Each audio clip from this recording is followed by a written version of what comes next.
안녕하세요. 열공품타입니다.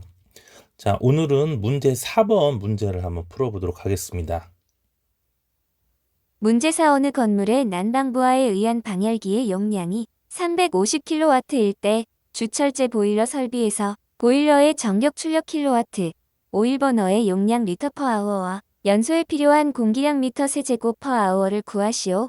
단, 배관 손실 및 불떼기 시작 때의 부하 계수 1.2, 보일러 효율 0.7, 중요의 저발 열량 41 메가줄 퍼 킬로그램, 밀도 0.92kg 퍼 리터 연료의 이론 공기량 12.0 미터 세제곱 퍼 킬로그램, 공기 과잉률 1.3, 보일러실의 온도 13도, 기압 101.325kPa이다. 자, 이 문제에서요. 네, 여기는 볼때기를 썼는데, 네, 여기 조금 틀렸네요. 여기가. 네, 여기는 이제 불때기입니다. 불. 네, 죄송합니다. 자, 그러면 이 문제를 봤을 때 그 어떠한 주요 개념이 있는지를 한번 살펴보도록 하겠습니다. 네, 여기에서 중요한 개념이 무엇이냐고 하면은, 전격 출력이겠는데요. 네, 그 전격 출력이 뭔지에 대해서 좀 잘 알고 있으셔야지 이 문제를 풉니다. 전격 출력이 뭔지를 모르시면은, 이 문제는 못 푼다고 생각을 하시고, 그럼 전격 출력 그 안에 그 밑에 하부적인 문제들에 대해서 또 문제를 풀기 위해서, 우리 앞서서 제가 그 공존행동 기계기사를 하기 위해서는 최소한 기초에 대한 부분에 대해서 총 하나, 둘, 셋, 여기 하나, 둘, 온도습도요. 하나, 둘, 셋, 넷, 다여, 일곱, 여덟, 아홉, 열, 열하나, 열둘 정도는 최소로 알고 있으셔야 되는데 그 중에서 오늘은 어떤 걸 또 얘기해 드릴 거냐고 하면은 밀도와 비체적과 또 압력에 대해서 이야기를 좀 해드리도록 하겠습니다. 맨 첫 번째 압력에 대해서 조금 이야기를 한번 해보도록 하겠습니다. 자, 압력이라는 것은 무엇이냐고 하면은 어떠한 1m 제곱이라는 이 면적에 이렇게 수직으로 어떻게 됩니까 작용하는 힘을 어떻게 됩니까 압력이라고 얘기합니다. 그러니까 한마디로 이렇게 지표면이라고 한다고 하면은 그 지표면 1m 제곱을 이렇게 누르는 힘, 그 누르는 힘을 우리는 일반적으로 뉴턴이라고 이야기를 하거든요. 네. 그래서 1m 제곱에 대해서 어떻습니까? 누르는 이 힘을 우리는 무엇이라고 이야기하냐면은 우리가 일반적으로 살고 있는 이제는 대기압 상태에 있을 때를 기준으로 이거를 EATM이라고 합니다. 네. 대기압 기준으로 표준 대기압 값 1ATM 이거를 우리는 1기압이라고 이제는 이야기를 하게 되는 겁니다. 우리가 지금 살고 있는 것은 1기압이 되는 건데요. 자, 그런데 이것을 이제는 또 다른 단위로서 이제는 표현을 하게 되는데, 그 1기압이라는 것은 아까 전에 얘기했었죠? 1m 제곱을 요 면적을 누르는 힘을 1기압이라고 했는데 그 누르는 힘이 어느 정도 됐었냐라고 하면은 얘가 10만 1325인데 제가 외울 때 그 계속 뭐라고 얘기할 거냐 하면은 102325, 101325라고 얘기할 거예요. 네. 좀 외우기 할 때. 그러니까 그 1기압은요. 1기압은요. 그 뉴턴 퍼 미터 제곱 요 단위로 바꿨을 때 이제는 값이 뭐냐면은 101325가 된다. 101325. 그러니까 101325라고 얘기를 하게 되는 거고요. 또 킬로 뉴턴이라고 이야기했을 때는요. 네. 101.325 킬로 뉴턴 퍼 미터 제곱. 네. 이런 식으로 되겠습니다. 제가 조금 있다가 이렇게 이제는 어떠한 단위계에 대한 접두어, 킬로, 메가, 그런 거에 대해서 정리를 좀 한번 좀 해드리도록 할게요. 자, 그래 다시 한번 1 대기압 1 ATM은요. 네. 우리가 압력, 즉 1m 제곱에 얼마만큼 작용하는 힘이 얼마가 되냐? 101.325 뉴턴 퍼 미터 제곱, 101.325 킬로 뉴턴 퍼 미터 제곱이라고 쓰게 되는 거고요. 이런 것을 우리는 얘는 파스칼이라고 해갖고 또 압력 단위 계가 되는데 이것이 101.325 파스칼 또는 어떻습니까? 101.325 킬로 파스칼이라고 이야기하게 되는 겁니다. 되셨죠? 자, 그 다음에 이제는 또 다른 이게 HG가 화학식으로 이제는 그 수은이거든요. 수은으로 이제는 바라봤더니 이제는 이게 일기압에 했을 때 이렇게 수은을 집어넣고 이렇게 수은에다가 이게 이렇게 딩후에 있는 그 것을 이렇게 집어넣으면은 이 그 수은이 요만큼 이렇게 올라온다는 거예요. 너무 작게 그리는 것 같은데 이렇게 수은이 있고요. 여기에서 이제는 이렇게 진공관을 이렇게 집어 넣었을 때, 네, 그럼 진공관인지 어떻게니까 관을 이렇게 집어 넣으면은 요거에 대한 수은에 대한 것이 이렇게 쭉 올라와서 요만큼에 대해서 차고 올라왔는데 그게 760mm다 라고 해서 760mm HG라고 이야기합니다. 자, 그 다음에 또 어떻게 하면은 여기 요 AQ가 어떻게 하면은 아쿠아거든요. 아쿠아.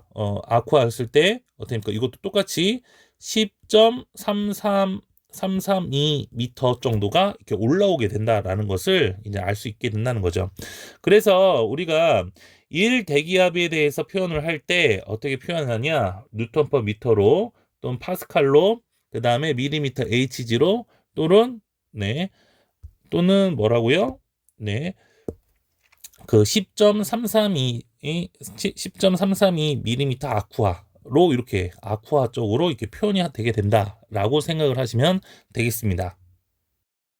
또 여분으로는요, 네, 이 문제가 또 나오면 또 이야기를 할 건데요. 이게 그 압력이 그 조금 종류가 여러 가지 압력이 있어요. 이제 절대 압력이 있고요, 대기 압력이 있고요, 계기 압력이 있고요, 진공 압력이 있는데 우리가 절대 압력은 우리는 대기 압력 플러스 계기 압력이 절대 압력이다. 또 절대 압력은 대기 압력 빼기 진공 압력이 된다라는 요 식이 있거든요. 요 식이 나오는 문제가 있다가 하면 다시 한번 또 압력에 대해서 다시 한번 복귀해서 또 얘기하도록 하겠습니다. 일단은 여기 문제에서 가장 좋은 것은 여기 가장 좋은 게 아니라 꼭 알아야 될 것은 선생님들이 1 대기압은 101325 뉴턴 퍼 미터 제곱, 101325 파스칼 또는 760mm HG, 10.332mm AQ 그 미터 아쿠아. 네, 요것에 대한 값을 반드시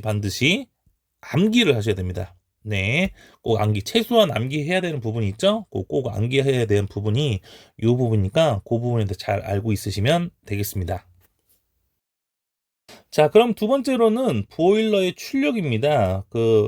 이 보일러의 출력을 좀 하다 보니까 그 용어에 대해서 조금 정리를 좀 해드리면은 그 열량하고 부하인데, 우리 네, 그 열량하고 부하는 이 문제에서는 그 좀 같게 좀 쓰도록 하도록 하겠습니다. 네. 좀 약간 열량은 좀 문제들을 좀 보시면 열량이나 부하나 거의 좀 동치가 되면서 이제 쓰는 게 좀 대부분인데요. 그런데 이걸 좀 엄밀하게 하면 사실은 좀 틀립니다. 그 열량이라는 것은 어떤 여기 보시면은 진짜 실제로 전달된 열 에너지에 대한 총량을 의미하거든요. 그러니까 좀 미세적으로 그 열량의 어떤 거에 대한 실제로 얼마만큼에 대해 열이 전달되는지 미세적으로 좀 보는 거거든요. 좀 미시적입니다, 좀. 그런데 부하라는 것은 특정 시스템, 뭐 공조냉동 시스템이라든지 여러 뭐 시스템에 대한 전체적인 구조가 감당해야 될 그 열에 대한 양을 이야기하기 때문에 이건 좀 거시적이에요. 그래서 열량은 좀 미시적인 부분에 대한 그 열량을 얘기하는 거고, 부하는 좀 시스템적인 전체적인 부분에 대해서 나타내는 열량을 이야기한다라고 생각을 하시면 되는데, 그런데 이 열량하고 부하가 이제는 공통적으로 하는 게 시스템이나 장치가 일정 시간 동안 견딜 수 있는 에너지의 최대치, 그러니까 에너지의 어떤 최대량을 모두 다 똑같이 이야기를 하는 거고 있기 때문에 그냥 열량 이야기하면 부하다라고 생각을 하셔서 문제를 좀 푸시면 좀 되겠습니다. 그렇지만 차이점은 이제 미시적인 부분과 거시적인 부분이 좀 있다.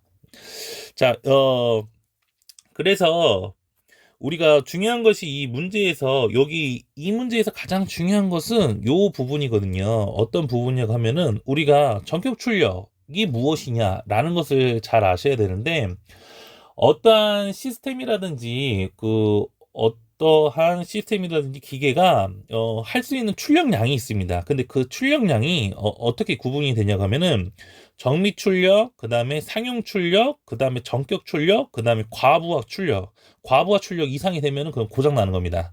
네. 그래서 그 정미 출력이라는 것은 뭐냐면 그 시스템이 낼 수 있는 최소한에 대한 에너지예요. 이거는 반드시 있어야지만은 이 뭐 시스템이 그 동작이 되는 겁니다. 그렇죠? 그러니까 최소한의 필요한 어떤 걸 동작하기 위해서 최소한에 대한 그 량이다. 그래서 그 정미 출력이 있고요. 근데 정미 출력은 무엇을 이제는 갖고 있냐? 우리가 공조냉동이기 때문에 열에 관련되어져 있기 때문에 그 난방부하라든지 급탕부하를 합친 것을 우리는 뭐라고 한다? 정미 출력이라고 이야기한다.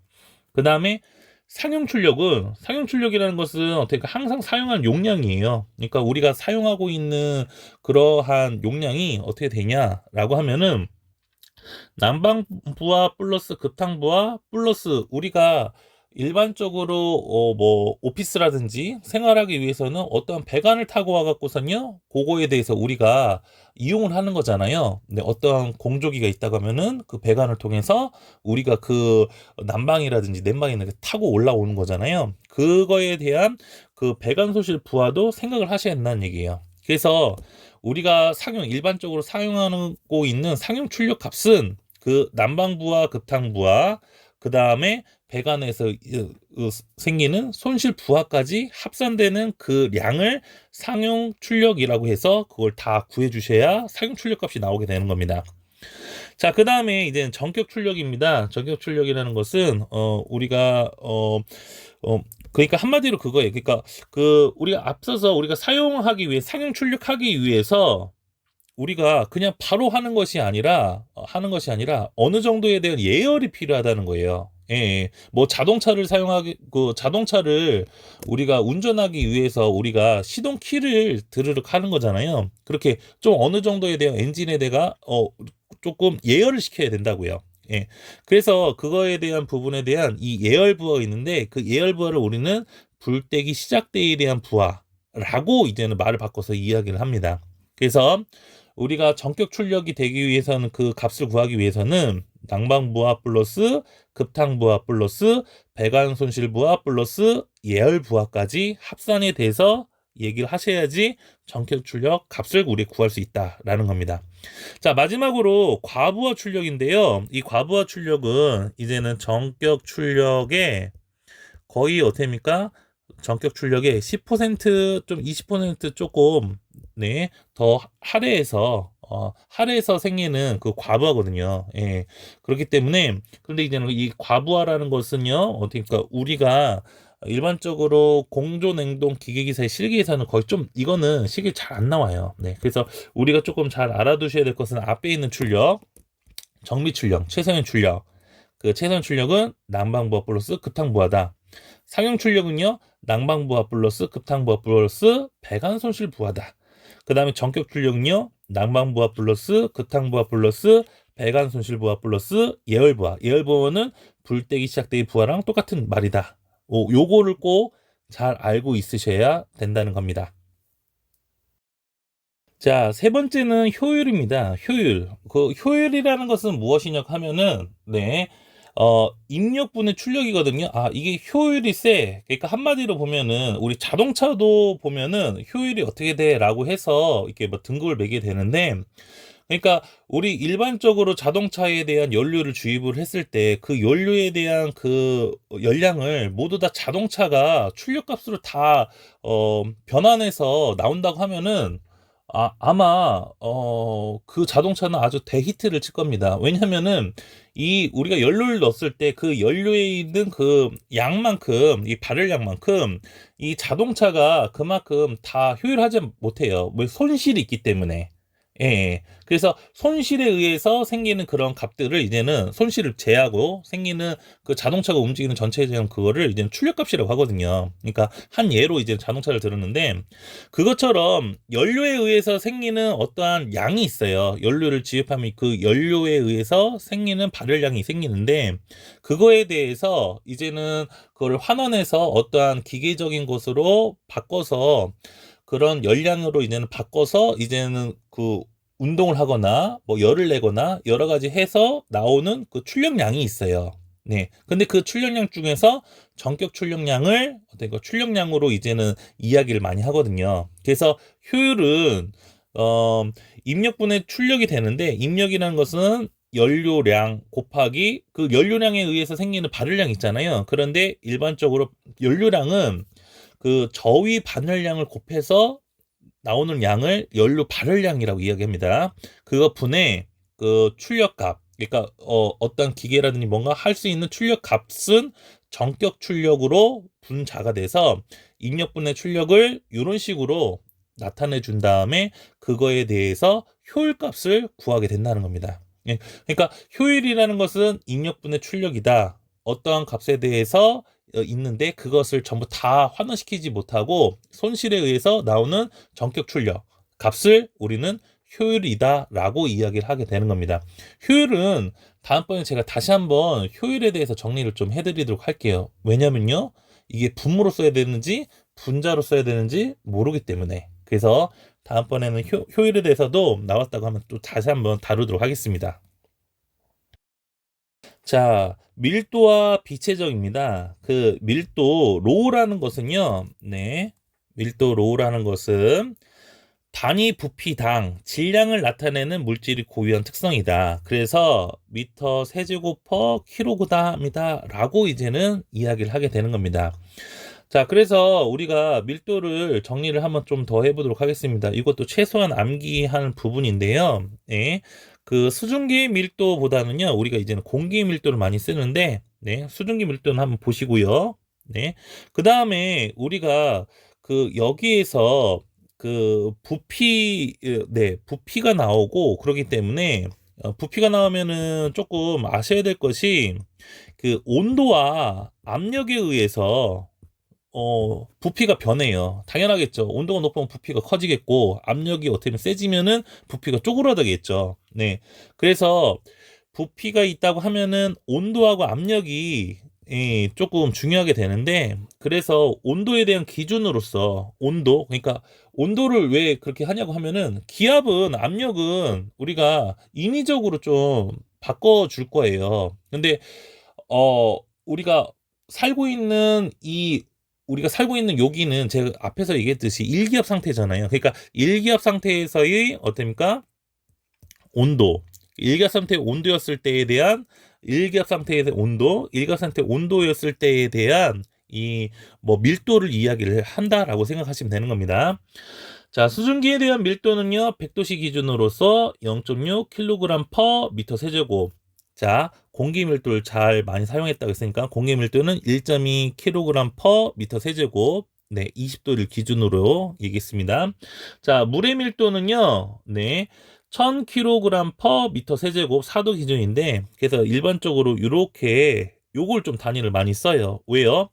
1미터 세제곱은 어떠니까 1000kg인데 킬로그램과 리터는요, 물 기준으로는요, 킬로그램과 리터는 어떻습니까? 같습니다. 네. 그래서 1미터 세제곱은 네. 1미터 세제곱은 네. 네, 1000kg도 되고요. 1000리터가 되고요. 그 다음에 물은요, 어떻습니까? 리터랑 킬로그램이 1대1이기 때문에 네, 1000kg이다라고 생각을 해주시면 되겠습니다. 자, 얼음의 밀도는요, 916.8kg per 미터 세제곱 용도 기준입니다. 네, 그래서 많이 쓰이는 것이 공기의 밀도, 그 다음에 물의 밀도다. 그 다음에 밀도는요, 얘기했었죠? 미터 세제곱 부피당 질량을 의미해준다. 이 단위가 중요합니다.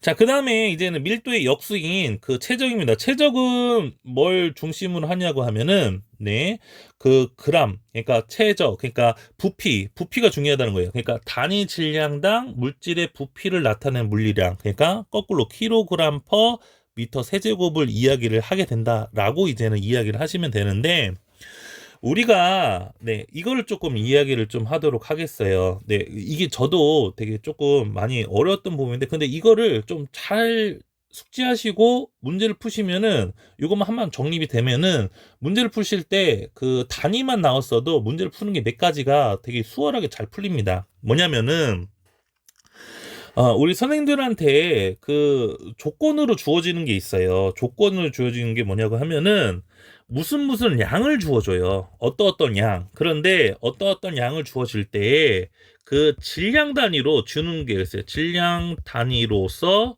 무슨 양을 줄 때가 있어요. 그러니까 이때에 대한 단위가 어떻게 되냐면은 킬로그램 퍼 S 이런 걸가 될 거예요. 그러니까 예를 들어서 질량 단위로서의 뭐 송풍량 질량 단위로서에 대한 뭐 연료량, 질량 단위로서에 대한 그러니까 뭐 이거 질량 단위로서는 어떻게 면은 이거 그 문제에 이런 단어로서는 주어지지 않습니다. 그러니까 단위를 이렇게 받았을 때, 이거는 질량 단위로서의 무슨 양이구나.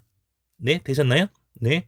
자, 그러고 또 뭐냐고 하면은 이렇게 단위로 네, 무슨 양을 이렇게 주어지는데 이제는 미터 세제곱 S 이렇게 주어져요.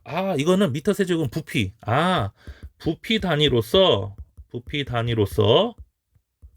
부피 단위로서의 무슨 양을 주어졌구나. 뭐 송풍량, 그 다음에 연료량, 그 다음에 공기량, 뭐 이렇게요. 그 다음에 또 하나가 더 있어요. 네, 요거를 좀 하는데 얘랑 비슷하게끔 얘기를 해주는 게 뭐냐면은 부피 단위로서 네 무슨 양을 주어주는데 이렇게 이제 단위로 주어집니다. 네, 리터요, 리터. 네, 그러니까 미터 세제곱이나 리터나 이 부피 단위네요. 예. 그래서 이제는 그 앞에 그 밀도를 통해서 이제는 미터 세제곱하고 네 리터하고 네 좀 이렇게 이제는 변환해야 되는 부분이 있긴 한데 하여튼 네 선생님들이 잘 아셔야 될 것이 맨 처음에 무슨 양을 주어지는데 그 양이 뒤에 단위가 무엇인지를 한번 해보셔야 돼요. 양을 주어졌을 때 어떻게 해요? 질량 단위로서 킬로그램 단위로서 주어지는 무슨 양이구나. 아니면은 미터 세제곱이라든지 리터라든지 부피 단위로서 이거를 주어지는 어떤 양이구나라고 생각을 하셔야 된다고요. 왜 그러냐고 하면은 일반적으로 부피 단위로 나타내어져 있는 것들을 전부 다 이렇게 질량 단위로서 이제 환원시켜서 푸는 문제가 거의 대부분이 많아요. 그러니까 얘기했듯이 이렇게 질량 단위로서에 대한 이 값은 네 질량 단위로서에 생기는 즉 킬로그램 그 G가 얘가 킬로그램 퍼 이렇게 S 질량 단위로 줬대요. 질량. 그런데 얘가 이제는 부피로 주어지는 거예요. 어떻게 해요? 네. 뭐 이렇게 Q인데 얘가 미터 세제곱 퍼 S 이렇게 주어진 거예요. 그러면은 선생님들은 어떻게 하셔야 되겠습니까? 네. 중간에 뭘 끼셔야 돼요? 네. 이 밀도를 이제는 곱해 주셔야 된다고요. 왜요? 밀도가 뭐라고 했습니까? 네. 단위당 미터 부피당 들어있는 질량이니까. 그럼 얘를 곱하면 싹싹 없어지는 거니까 부피 단위에 대한 무슨 양이 질량 단위에 대한 양으로 바뀌게 된다라는 것을 알 수 있게 된다는 겁니다. 그렇다고 하면 리터는요? 그럼 리터는 뭘로요? 미터 세제곱으로 바꿔 주셔서 네, 이거를 풀어줘야 된다라는 것을 알 수 있게 된다는 겁니다. 일반적으로 1리터는요. 1리터는 1리터는 그러니까 이거는 그 물리는 아닌데 그 1리터는 1리터 네. 그 1리터는 어쩌면은 1000 세제곱센티미터거든요. 그런데 이것보다는 뭘 많이 쓰냐고 하면은 1미터 세제곱은 1000리터다. 네. 그러니까 이걸 기준으로 해서 이렇게 바뀌는 겁니다. 네. 이렇게 바뀌는 겁니다. 이걸 좀 많이 써요. 그래서 리터랑 미터 세제곱으로 이렇게 바꾸신 다음에 예? 리터를 미터 세제곱으로 바꾸신 다음에 그 다음에 밀도를 곱해서 질량 단위의 량으로 바꿔주신다. 요거 좀 중요한 내용입니다. 네. 자, 여기 되게 중요해서 한 번만 좀 더 이야기를 하도록 할게요. 선생님들이 문제를 주어지잖아요. 그러면은 어떠한 양을 이제 주어질 거예요. 무슨 성풍량, 그 다음에 연료량, 아니면 공기량 이렇게 주어질 거예요. 근데 그 량이 질량 단위로서 주어질 건지 아니면 부피 단위로서 주어질 것인지를 판단을 하셔야 된다고요. 일반적으로 질량 단위로서에 주어진다고 하면은 네 이렇게 이제 되는 거겠고, 부피 단위로서에 대해서 주어진다라고 이야기한다고 하면은 부피를 질량 단위로서 바꾸기 위해서 뭐 한다고요? 밀도를 곱하던지 비최적분의 1을 해서 어떻습니까? 부피 단위에 대한 양을 곱하던지 이 둘 중에 하나를 선택을 하셔서 질량 단위에 대한 양으로 바꿔주셔야 된다라고 생각하시면 되는 거고, 그 다음에 부피가 리터도 있고 미터 세제곱도 있잖아요. 그런데 그러니까 1리터는 1000 세제곱센티미터니까 얘를 환원하면은 1000리터, 1000리터는 1미터 세제곱이 된다라는 요걸 통해서 리터와 미터 세제곱을 고칠 수가 있다라는 것을 잘 파악을 하셔야 된다는 겁니다. 네, 다섯 번째로 이상기체 방정식에 대해서 이야기를 하는데, 이상기체 방정식이라는 것은 뭐냐면은, 네, 그, 0도씨 1기압에서 이상기체 상태가 된대요. 그러니까 그 이상기체가 됐을 때 온도하고 압력하고 부피가 어떤 관계가 있냐라는 것에 대해서 했더니 이러한 식이 나오게 된다는 겁니다. 뭐라고요? 압력 곱하기 부피는 N 몰수 곱하기 기체 상수 곱하기 어떻습니까? 온도다. 네, 그러니까 N하고 R이라는 거는 그냥 우리 지구상에서 일정하게 유지되는 어떤 상수값들이에요. 상수값. 네, 그러니까 상수다. 네, 어떤 숫자다라고 생각하시면 돼요. 이게 숫자입니다. 숫자. 네, 변하지 않는 숫자. 그런데 이 변하지 않는 숫자에 의해서 뭘 이야기해 줄 수 있냐라고 하면은 온도하고 압력하고 죄송해요. 그 압력하고 부피하고 온도는 어떤 관계에 대해서 하고 있다라는 거예요. 그러니까 우리가 뭐 부피를 기준으로 좀 한번 보도록 할게요. 네. V는 P를 저쪽으로 넘기면은 NR 곱하기 어떻습니까? P분의 T잖아요. 그러니까 부피라는 것은 얘는 어떤 상수 숫자 값이라고 얘기했고, 이 T가 증가되면 증가될수록 부피가 커지고, 증가될수록 부피가 커지고, 그 다음에 압력이 커지면 커질수록 얘는 어떻습니까? 부피가 작아진다 라는 것을 이젠 알 수 있게 된다는 거예요. 네, 되셨나요? 네. 자, 그래서 여기에 대한 이상기체에 대한 방정식은 이렇게 PV는 nRT, 부피는 온도가 증가되면은 온도에, 네, 사실은 조금 전문적으로 온도에 비례하고, 그 다음에 압력이 그 크면 클수록 이게 거꾸로 가잖아. 이걸 반비례한다라고 이야기하게 되는 겁니다. 자, 그러면은 연료의 이론 공기량에 대해서 좀 이야기를 할 건데요. 그 연료의 이론 공기량은 연료가 완전 연소할 때 필요한 최소한의 공기량으로 건조 공기를 기준으로 이상기체 상태에서 0도씨 1기압에서 생성되게 되는 화학론적 비율에 따라 계산된다라고 되어져 있습니다. 즉, 그 말 뜻은 무엇이냐고 하면은 여기가 그 주어진 이론 공기량이 이게 주어질 거예요. 공기량. 그러니까 공기량에 있으니까 부피를 주어지겠죠? 어떤 부피를 이렇게 주어질 겁니다. 그거를 어떻습니까? V1이라고 이야기한다고 하면은 얘가 0도씨 1기압에서 이러한 네, 이론 공기량이 이렇게 된대요. 그러니까 0도씨 1기압에서는 요 정도 값에 대한 그 연료를 하기 위해서 필요한 공기량은 요렇게 된다라는 거예요. 그런데 얘가 이제는 0도가 아니라 어떠한 온도로 바뀐다는 거예요. 예를 들어서 뭐 13도로 바꾼다고 하고, 그 다음에 뭐 여기가 1기압이 아니라 뭐 이거 온도만 바꿔보도록 할게요. 네, 1기압 네, 바꿔볼까요? 네. 이 기압이라고 한번 해볼게요. 이 기압으로 바뀌어진대요. 자, 그럼 그렇게 되었을 때 얘가 부피가 그러면 과연 어떻게 되겠느냐라는 거예요. 그렇죠? 그거를 이제는 뭘로 이제는 계산을 하게 되냐라고 하면은 이상기체 상태 방정식, 이상기체 방정식 요걸로 이제는 구하게 되는 거라고요. 어떻게 구하게 되냐라고 하면은 이렇게 구하게 되는 겁니다. 자, 여기 압력 나왔고요, 온도 나왔고요, V1 나왔으니까 이거를 이제는 네 T1이라고 하고요, 얘를 P1이라고 할게요. 그 다음에 얘는 V2, T2, 그 다음에 P2가 돼서 이렇게 된다고 합니다. 이상기차의 방정식을 이용해서 P1 곱하기 V1은 N, R, 이거는 숫자라고 했고요. 곱하기 T1이 된대요. 그 다음에 이걸 통해서 이제는 바뀌었을 때에는요, 그 공기량이 P2는 어떨까? V2가 되겠죠? N, R, 그 다음에 T2가 되고요. 그러면은 우리가 구하고자 하고 싶은 거는 뭐냐면은 V1이 주어졌는데 얘가 온도하고 압력에 대한 변화에 의해서 이 V2가 과연 어떻게 변하게 되느냐라는 것을 계산해 본다고 하면은 자, 여기에서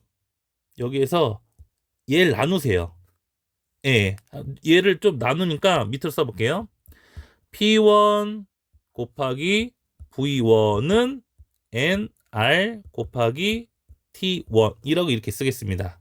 즉 한마디로 이걸 나누라고 했으니까 이것분의 이거는 어떻게 이것분의 이거라고 쓸 수 있겠죠? 즉 한마디로 P1 곱하기 V1, P2 곱하기 V2는 NR 똑같은 거니까 T1, T2가 이렇게 나오게 되는 거겠죠.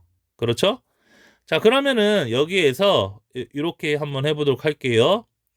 V1, V2. 자, P1, P2는 따로 이렇게 돼서 저쪽으로 넘기면은 T1 분의 T2 곱하기 P2 분의 P1이라고 이야기해 줄 수 있나요? 그렇죠. 이야기해 줄 수 있겠죠. 네. 그러니까 V2라는 우리 결론값 요거는 어떻습니까? T1, T2 곱하기 P2, P1에다가 어떻습니까? V1을 곱하시면은 V2라는 요 값으로 바뀌게 된다는 얘기예요. 즉 한마디로 지금 이거가 얼마나 바뀌는지 한번 보여드리도록 하도록 할게요. V2는 지금 여기서 꼭 중요한 것이 무엇이냐고 하면은 진짜 중요한 겁니다. 우리는 이 그 이상기체 방정식을 할 때요, 이 온도의 단위가 무엇이냐고 하면 켈빈이에요. 켈빈입니다. 도 아니에요. 켈빈입니다. 그러니까 켈빈이기 때문에 0도라는 기준으로 했을 때 이거에 대한 값은 273도예요. 273 켈빈이에요. 됐습니까? 이거 꼭 기억해 두시기 바라요. 이걸 모르시면은 이걸 보시면 분모가 0으로니까 0을 나눌 수는 없잖아요. 그렇잖아요. 그렇기 때문에 이상기체 방정식에 대해서 이거에 대해서 구하려고 했을 때에 대한 온도 단위는 켈빈이다. 네. 자, 273분의 273 플러스 무엇이 되냐고 하면은 여기 13도로 바뀌었죠? 13. 그다음에 곱하기 그다음에 여기 보시면은 네. P1이 1기압인데 그 1atm이니까 1려 쓰시면 되는 겁니다. 그 다음에 얘가 2기압으로 이게 2배로 늘었대요. 2기압, 2atm. 근데 일반적으로 1분의 2, 그 기압도 어떻게 atm도 있고요. 그 다음에, 그때 했듯이, 뉴턴 퍼 미터 제곱, 뭐 이런 거 있습니다. 그 단위에 대해서는 보셔서 하는데, 어차피 어떻게 기압이 2기압으로 늘었다고 얘기했으니까요. 2배가 됐고. 자, 그 다음에 V1. 자, 그러면은 이걸 계산하잖아요. 그 앞에 있는 거에 대한 계산한 이 값이 어떻습니까? V1이라는 원래 있는 0도씨 1기압 있을 때에 대한 부피를 네, 바꿔줬다는 거예요. 죄송합니다. 여기에서 P2니까 이제는 1이 되는 거, 여기가 2가 되겠네요. 네. 죄송합니다. 그러니까 여기에 있는 이 계산한 요 값이 V1에 대한 원래 있는 0도씨 1기압에 대한 그 부피를 요 값에 곱해서 V2로 바꿔지게 된다는 얘기예요. 네. 그래서 여기에 있는 문제가 이게 이게 조금 어려워요. 예, 예. 왜냐면은 그 어떠한 부피가 네, 이상기체 방정식을 통해서 이 온도와 압력 때문에 부피가 바뀌게 됐으니까 그 바뀌는 거에 대해서 생각해서 문제를 풀어줘야지라는 생각을 좀 많이 못 하세요. 예, 그래서 많이 틀리게 되는 겁니다. 그래서 이 문제는 요거를 조금 잘 기억을 해 두셔서 어떻습니까? 문제를 푸셔야 됩니다. 네, 거기 한번 적용 한번 해보도록 할게요. 좀 이따. 자, 마지막으로 그 우리가 그 계산 단위에 대한 그 접두어 뭐 어떻습니까? 뭐 접두사라고 하는데 접두어에 대해서 좀 이야기를 좀 하도록 할게요. 이거는 한 번은 조금 정리를 해 줘야 된다고 생각을 해서 하는 건데 우리가 일반적으로 네, 이런 겁니다. 좀 잘 알고 계시는 게 미터니까 1미터가 됐을 때는 어떻습니까? 이게 그 1미터가 됐을 때는 1000을 곱하면은 1kg. 그러니까 이 1000을 곱하시면은 1000을 곱하면은 뭐가 된다? 킬로미터가 된다. K가 붙은다. 그 다음에 또 곱하기 1000을 곱하시면요. 뭐가 되겠습니까? 네, 메가. 네, 메가가 된다. 예. 그러니까 네, 네, 메가가 된다. 그러니까 어떤 단위에서 1000을 곱하시면은 네, 좀 이렇게 할게요. 뭐 접두어니까 어떤 단위가 있는데 그 단위에서 1000을 곱하면은 아, 앞에 이제는 K가 붙게 된다. K. 그다음에 또 그거에 대해서 1000을 곱하시면요. 메가가 되고요. 이거에 또 1000을 곱하시면요. 네, 기가가 되고요. 그다음에 여기에다가 1000을 곱하시면요. 뭐가 되겠습니까? 테라가 된다. 네. 페타고 엑사까지는 좀 그렇긴 한데 이 테라까지. 네. 그러니까 어떤 단위가 있는데 그 단위에서 1000을 곱하시면 킬로 앞에 킬로자가 이렇게 붙게 된다. 그 다음에 또 뭐냐면은 여기 킬로에서 네, 1000을 곱하시면은 메가 단위가 붙게 된다. 네, 메가. 그 다음에 여기에서 또 1000을 곱하시면은 기가 단위가 된다. 네, 여기다 1000을 곱하면은 테라가 된다. 라는 거에 대한 이 접두어 요거에 대해서 좀 기억을 해두시면 되겠고요.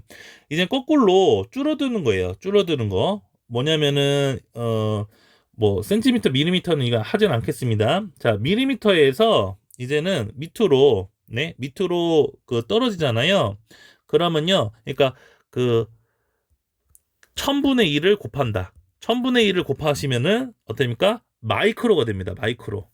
마이크로가 된다.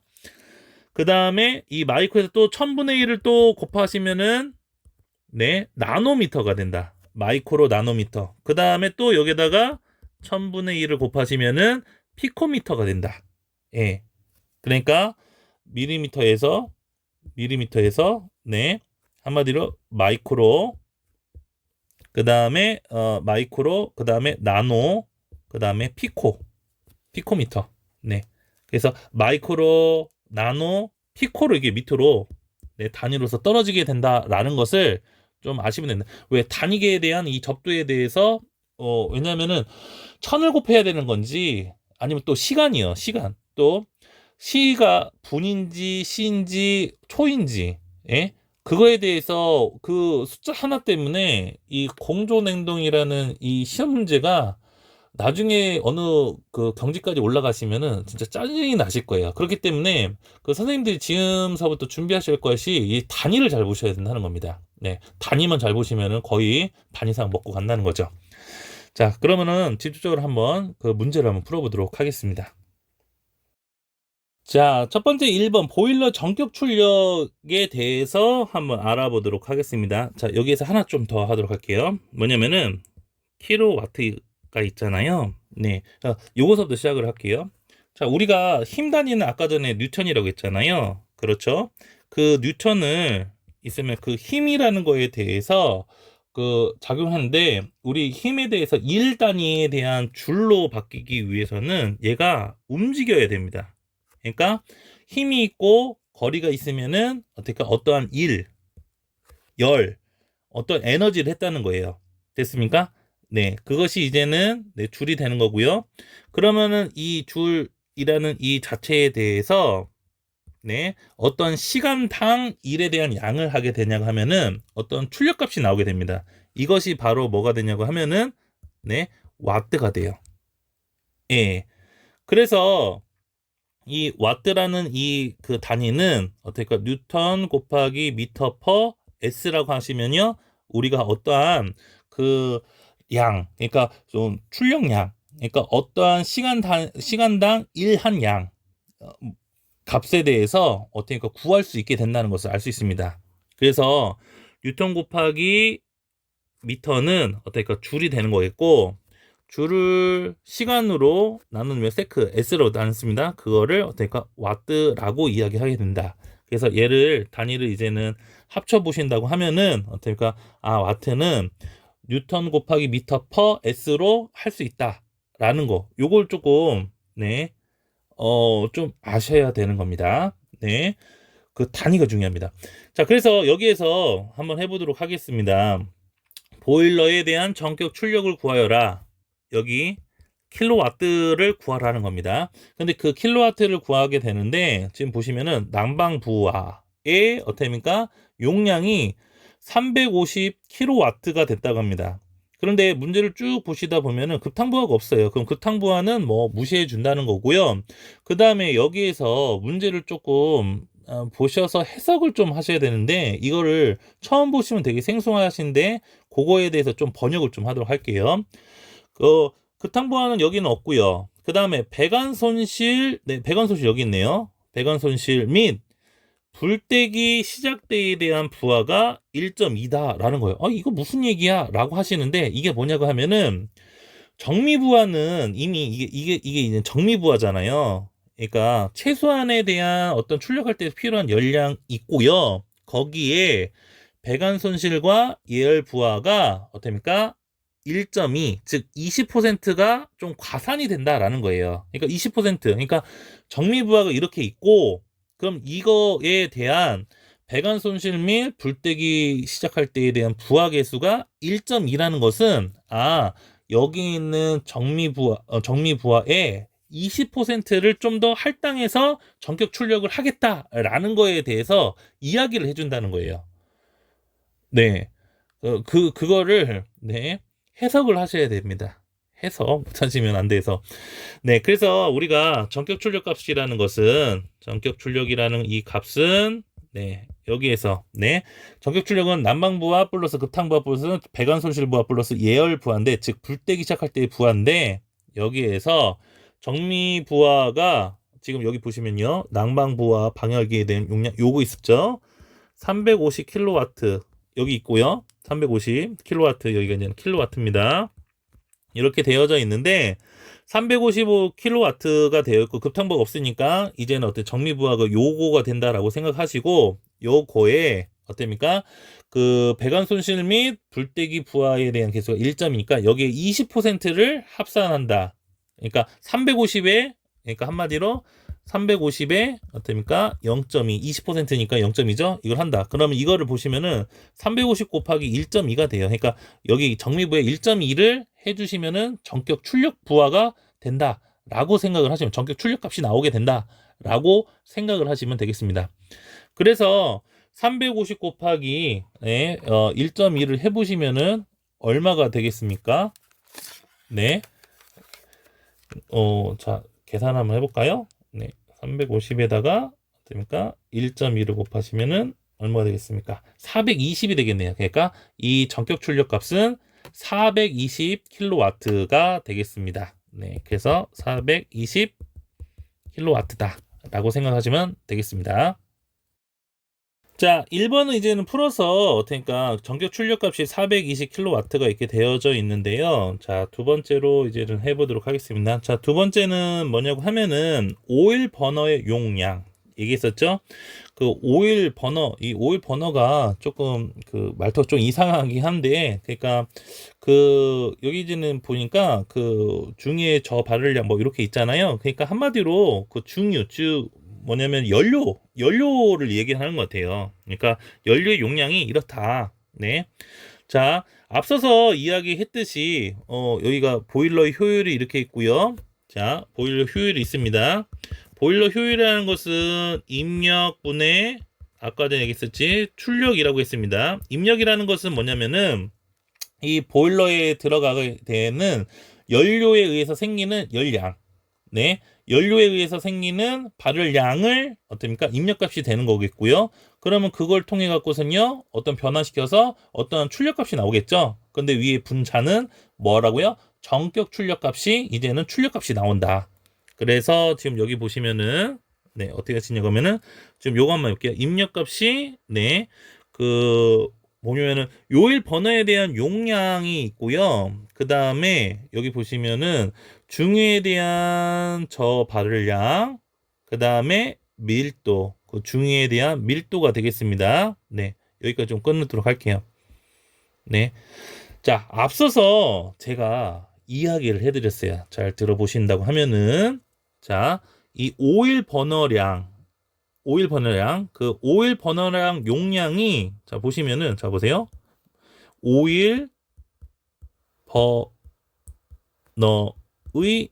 용량이라고 있어요. 어떠어떠한 양이 나왔는데 이 단위를 잡아 보셔야 돼요. 자, 리터 퍼 H. 아, 리터네? 네, 뭐라고 했습니까? 부피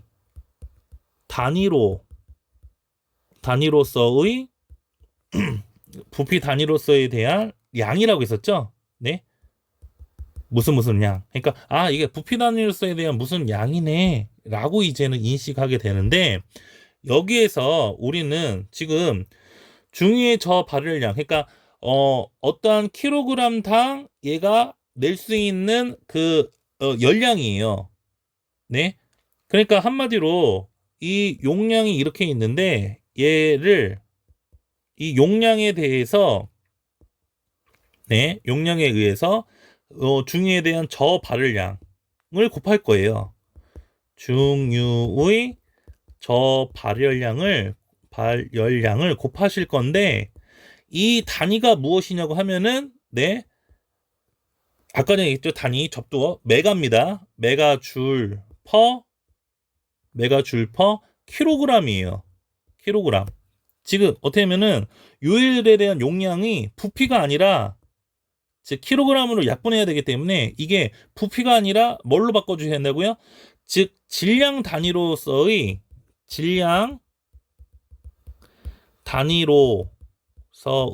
어떻게니까 무슨 양으로 바꿔주셔야 된다고요.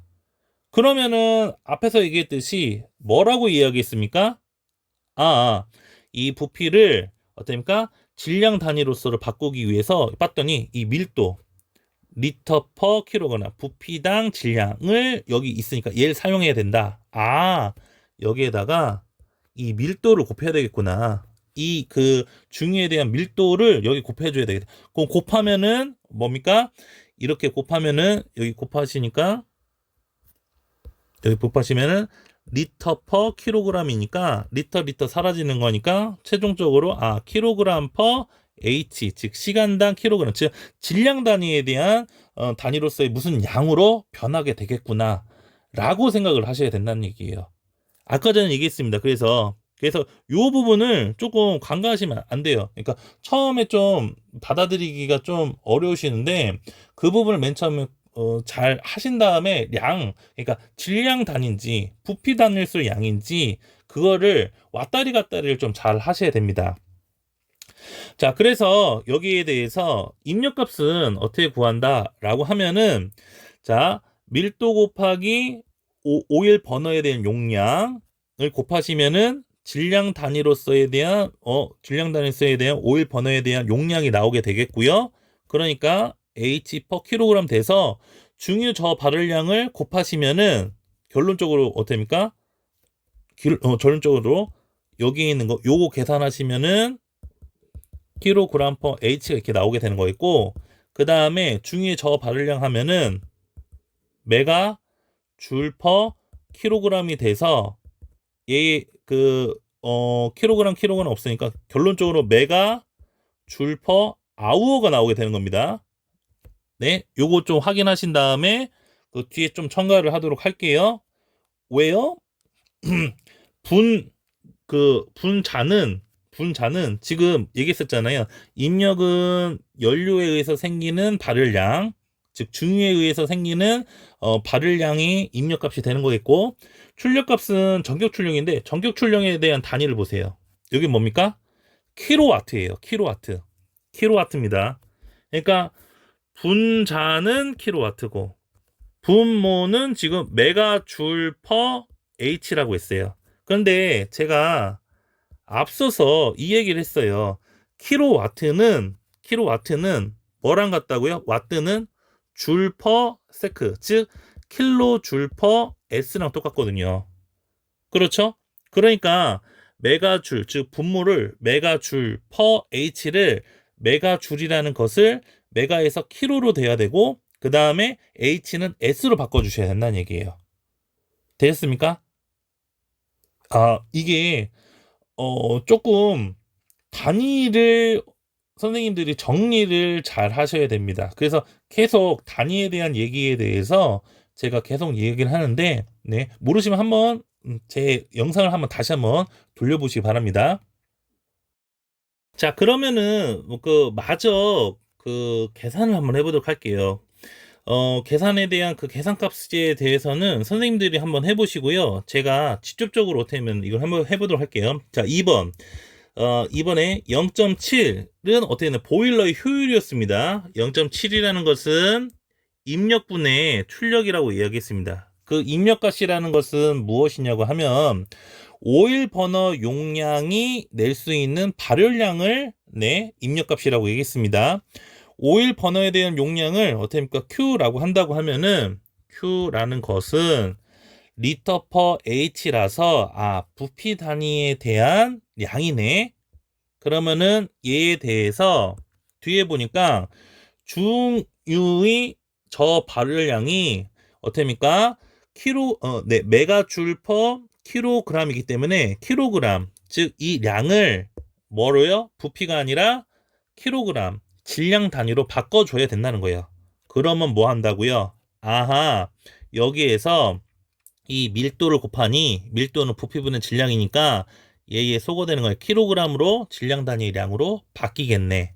그러면은 이 밀도를 곱하시면은 얘를 질량 단위에 대한 양으로 바뀌게 되는 거겠고, 지금 여기가 킬로그램 퍼 뭐라고요? H가 된다는 여기 단위입니다. 그 다음에 곱하기 저 발열량 42를 곱하시는데 여기 42를 곱하시는데 얘는 어떻습니까? 메가줄 퍼 킬로그램입니다. 메가줄 퍼 킬로그램. 네, 그러면은 얘 하시면은 뭐라고요? 계산이 메가줄 퍼 어떻게 H가 되는 거니까 얘를 위에는 어떻습니까? 출력값이라는 것은 지금 전격 출력값이니까 420이 되는데 420이라는 얘가 뭐가 되냐고 하면은 킬로와트래요. 그 킬로와트라는 것은 우리가 따지고 보면은 어디가 킬로줄 퍼 S가 된다는 거예요. 그러면은 이 메가줄 퍼 H라는 것은 그러니까 분자를 메가로 바꾸던지 메가줄 퍼 H로 바꾸던지 분모를 킬로줄 퍼 S로 바꾸던지 둘 중에 하나를 단위를 맞춰줘야지만이 이거에 대한 계산식이 똑같다라는 것이 나오기 때문에 계산을 똑같게 그 단위를 맞춰주셔야 된다는 얘기예요. 그러면은 우리는 이렇게 하도록 하겠습니다. 어떻게 하냐면은 그 분모를 킬로줄 퍼 S로 바꿀게요. 그러면은 어떻게 되시냐? 맨 처음에 메가가 킬로로 된다고 하면은 어떻습니까? 1000을 곱해주시면 되겠죠? 왜요? 1메가줄은 1000 어떨까? 킬로 줄이니까요. 이해됐습니까? 네. 자, 그 다음에 H는 어떻습니까? S로 하면은 1H 1시간은 뭐라고요? 3600S라고요. 그러니까 분모는 3600으로 나눠주시면 되겠죠. 이해되셨나요? 네. 네. 생각을 해보시면 됩니다.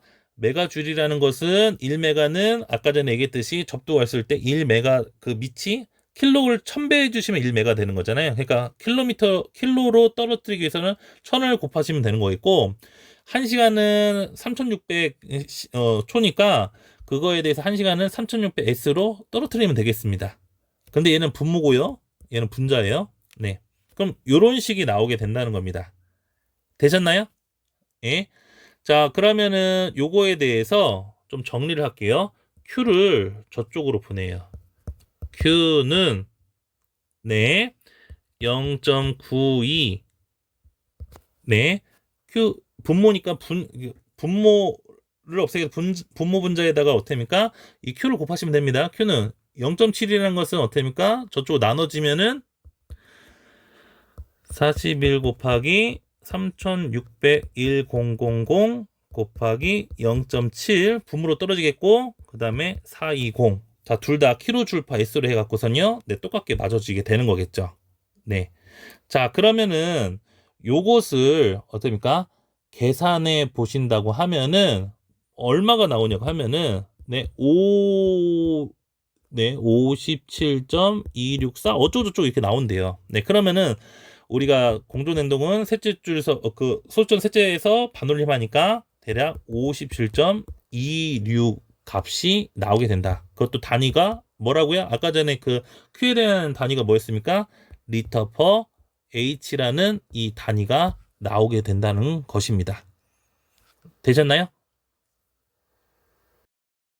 자, 이 문제의 하이라이트 문제로 가도록 하겠습니다. 이제 공기량입니다. 공기량. 자, 공기량은 앞서서 여기까지는 다 했고요. 연료의 어떻게 이론 공기량이 요거라고 얘기합니다. 자, 한번 써볼게요. 연료의 이론 공기량이 어떻습니까? 12.0 미터 세제곱 퍼 킬로그램이라고 했습니다. 자, 앞서서 얘기했듯이 연료의 이론 공기량은 0도시 즉 어떻습니까? 1기압에서의 어떻습니까? 공기가 필요한 부피량을 이야기를 한다라고 이야기하는 겁니다.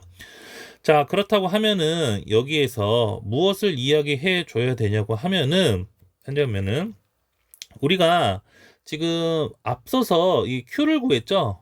여기 Q. 네, Q를 구했습니다. 이 Q를 구했는데 이 Q에서 여기에서 우리를 무엇을 하냐고 하면은 이 요일 버너에 대한 용량에 대한 즉 한마디로 연료의 용량이 연료에 대해서 이걸 태웠을 때 필요한 그 공기량에 대해서 구하게 되는데 자 그러면은 57.26이라는 오일 버너에 대한 용량 즉 한마디로 연료에 대한 그 용량에 대해서 이젠 필요한 것은 이 연료에 대한 이론 공기량 이렇게 된다는 얘기예요. 즉 한마디로 자 보세요. 또 그 얘기를 하는데 오일 버너에 대한 용량 즉 57.26 리터 퍼 H라는 것은 얘는 무슨 양입니까? 뭐로서에 대한 그 양이에요. 그쵸? 부피로서의 그러니까 이런 단위는 없습니다. 그러니까 부피 단위로서의 어떻게까 그 양이에요. 무슨 양. 지금 어떻게 하면은 이거는 오일 버너에 대한 용량이 되는 거겠죠? 자, 그런데 우리가 여기에서 이제는 곱하려고 하는 그거는 보시면은 지금 12.0 얘를 보면은 미터 세제곱 킬로그램이에요. 지금 이야기를 하는 것이 얘는 연료의 이론 공기량은 즉 킬로그램 퍼이기 때문에 이 앞에 있는 양을 어떻게 킬로그램을 없애요. 그러니까 부피 단위에서의 어떻습니까? 오일 버너에 대한 용량이 아니라 질량 단위로서에 대한 용량을 여기에 써줘야지 얘랑 연료의 이론 공기량하고 곱해져서 어떠한 단위가 나오게 된다는 거예요. 얘는 부피인데 부피 단위로서 얘기하는데 나는 어떻게 킬로 단위로서 이제 곱해줘야 되는 거니까 이 앞에 있는 양을 킬로 단위 즉 질량 단위로서로 바꿔주셔야 된다는 얘기예요.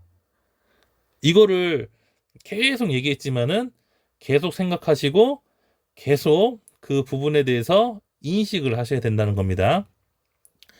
자, 그렇다고 하면은 우리가 그거에 대해서 연수에 필요한 공기량에 대해서 이제는 나타나게 되는데 자, 그러면은 이제는 부피로서가 아니라 뭐입니까? 질량으로서에 대한 질량으로서의 네, 량으로 바꾼다고 하면은 어떻게 할까요? 네, 앞에 얘기했었잖아요. 네, 누차 얘기했듯이 뭐라고요? 여기 있는 그 중유에 대한 밀도를 구하시면은 뭐라고요? 0.92 여기가 뭐입니까?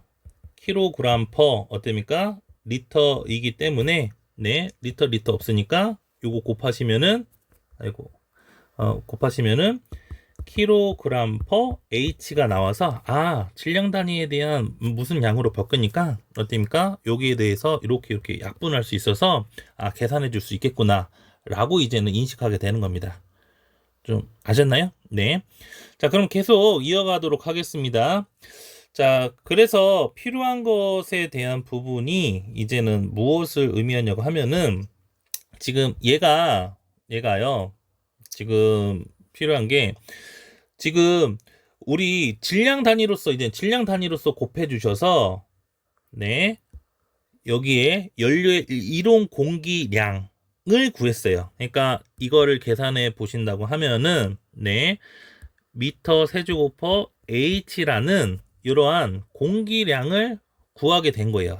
연료의 이론 공기량을 구하게 된다는 겁니다. 즉 한마디로 요걸 통해서 즉 V1이라는 것을 이제는 구했다는 거예요. 이론적인 거예요. 자, 그런데 여기에서 뒤에 조건이 아무것도 없다고 하면 여기서 끝나요. 근데 보시면은 이걸 그냥 가만 안 두고 공기 가액률이 1.3이고 보일러의 온도가 13도이고 기압이 이렇게 되어져 있다 라고 되어져 있습니다. 이게 문제인 거예요. 이게 없으면은 그냥 여기로서 이론 공기량이 필요한 공기량, 즉 연소에 필요한 공기량으로 해서 여기에서 딱 끝나게 돼요. 그렇지만은 그게 아니라 네, 공기 가액률도 1.32이 되는 거겠고 보일러 온도가 13도고 기압이 어떻습니까? 이렇게 101.325 킬로 PA가 된다. 이렇게 이제는 되었을 때 이제는 V2 이렇게 됐을 때 온도와 기압이 바뀌었을 때 요거 먼저 할게요. 가액률 먼저 하는 거 아니라 자 가액률 하기 전에 온도와 기압에 의해서 V1이 아까 전에 얘기했었죠? 네, T1과 T2 네? T1이 0도시였고요. P1이 지금 여기 그러니까 1기압이었죠. 1기압 1atm. 그런데 다행스럽게 1atm이 아까 전에 얘기했듯이 우리 외우셔야 된다고 했습니다. 그 뉴턴 퍼 네. 킬로 파스칼이었을 때 얼마라고 했습니까? 네, 1기압은 101.325 킬로 파스칼하고 똑같다고 했어요. 그러니까 기압은 바뀌지 않는 겁니다. P2가 어떻습니까? 네, 그냥 1기압인 거였어요. 네, 기압은 바뀌지 않는다는 뜻하는 거고요. 101.325 킬로 PA. 네. 자, 그 다음에 이제는 T2가, 근데 문제가 뭐라고요? P2가 0도에서 몇 도가 됐다고요? 13도가 됐다. 그러면요, 어떨까? V2가 바뀌겠죠. 그런데 앞서서 이야기했듯이, 어떻습니까? 얘기했었죠? 아까 전에 얘기했듯이, 그 법칙에 의해서 앞에, 잠깐, 제가 좀 보여드리는 게, 아까 전에, 네, 이상기체가 돼서, 여기에서 뭐라고 얘기했습니까? V1, V2는 T1분의 T2다. 즉 한마디로 온도하고는 어떻습니까? 비례하지만은 압력하고는 반비례한다. 라고 이제는 여기에서 이야기를 했었던 것 같아요. 즉 한마디로 다시 돌아와서요. V1분의 V2가 있는데 온도는 비례하지만 압력은 반비례한다. 자, 그래서 이 V2라는 이거는 어떻습니까? T1분의 T2인데 지금 여기에서 선생님이 얘기했습니다. 죄송합니다. 선생님은 여기에서 이야기를 하는 게 무엇이냐고 하면은 그 온도가 계산할 때에는 켈빈으로 하셔야 된다고요. 켈빈 273분의 즉 273 플러스 어떻습니까? 13도에 대한 켈빈 값은 여기다 13을 더하시는 거고 곱하기 어떻습니까? 1기압이에요. 그러니까 기압이 똑같은 거예요. 그러니까 101.325 분의 101.325 이거 해봤자 그러니까 약보니까 1이니까 그냥 압력하고는 아무 의미 없이 그냥 이 V1이라는 이 자체에 대한 값은 얘 값에 의해서 V2가 된다. 온도가 올라가서 부피가 좀 커졌다. 이렇게 생각을 하시면 되는 겁니다. 되셨습니까? 네. 그럼 여기에다가 우리가 구하고자 하는 그거에 대한 실질적인 여기에다가 뭐라고 했습니까? 과잉률이 1.3이래요. 나왔던 이 부피에 어떻습니까? 1.3을 곱하시면 된다고요. 네, 되셨나요? 자, 이거를 정리해서 한번 쭉 써드리도록 할게요. 한번 써보도록 할게요. 자, 우리가 구하고자 하는 필요한 공기량을 우리는 뭐 이렇게 정하도록 할게요. 여기 Q 썼으니까 뭐라고 써보도록 할까요? 뭐 M이라고 한번 해보도록 할게요. 네, 그 연소에 대한 M. 자, M이 어떻습니까? 미터 세제곱 퍼 H라는 겁니다. 자, 이 공기량이라는 이 자체는 우리는 네.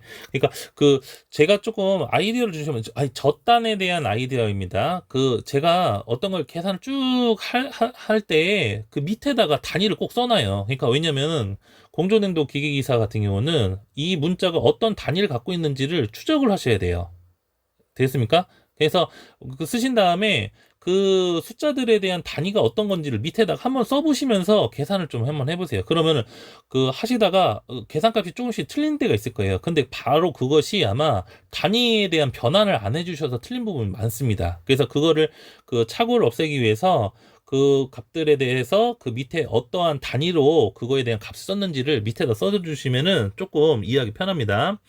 자, 그러면은 여기 밑에 세제곱법 h 이거는 우리가 구하고자 하는 것은 아까 전에 이야기했듯이 그 57.26이라는 네 위에 거 오일 버너에 대한 용량에 대해서 얘를 네 이론 여기 보시면은 이론 공기량 연료 이론 공기량 1.02로 곱한대요. 네. 12.0으로 곱한대요. 그런데 얘의 단위가 미터 세제곱 퍼 킬로그램이니까 앞에 있는 이 량을 질량으로 만들어 줘야지. 그러니까 질량을 만들기 위해서 밀도를 곱하시면은 부피가 질량으로 바뀌게 된다. 킬로그램 퍼 리터. 네. 그래서 여기까지 계산을 해 보신다고 하면은 약분 네, 그다음 약분 해서 미터 세제곱퍼 H라는 요 부분으로서 용량 그 부피 즉 필요한 공기량이 나오는데 우리 뒤에서 어떻습니까? 0도시 1기압에 있을 때는 필요한 이론 공기량이 이거이지만은 얘가 온도가 변한다. 어떻게 변하냐고 하면은 네 온도는 13도로 증가되고 기압은 변하지 않았어. 네 273 곱하기 273 곱하기 13이라는 온도에 의해서 바뀌고 그 다음에 101.325 기압은 바뀌지 않았네요. 그러면 온도는 바뀌었지만 기압이 바뀌지 않아서 이 부피라는 이 이론 공기량에 대해서 네, 요만큼 또 다른 온도의 변화에 의해서 공기량이 바뀌게 되는 거 있고 이론 그 필요한 공기량이 거기에 과부율이 얼마 정도 더 생겼다. 1.3 더 해서 공기량이 필요했다. 라는 이 식이 나오게 되는 겁니다. 되셨습니까? 네. 그러면은 우리가 필요한 지금 여기 필요한 요 온도에 있을 때 연소에 필요한 공기량 요 값이 나오게 되는데요. 요 값을 구하신다고 하면은 얼마가 나오냐라고 하면은 이게 860.928 어쩌고저쩌고 나오게 되는데 이게 대략 얼마가 되냐? 반올림 하시면요. 860. 어떻습니까? 93이 나오게 된다. 단위는 어떻게 미터 세제곱 퍼 H. 여기가 시간이니까 어떻게 H라고 하지? S라고 하면 또 3600으로 나눠 주셔야 되는 겁니다. 그러니까 단위를 꼭 잘 쓰셔서 해결을 하셔야 된다라는 겁니다. 자, 오늘은 여기까지 하도록 하겠습니다. 감사합니다.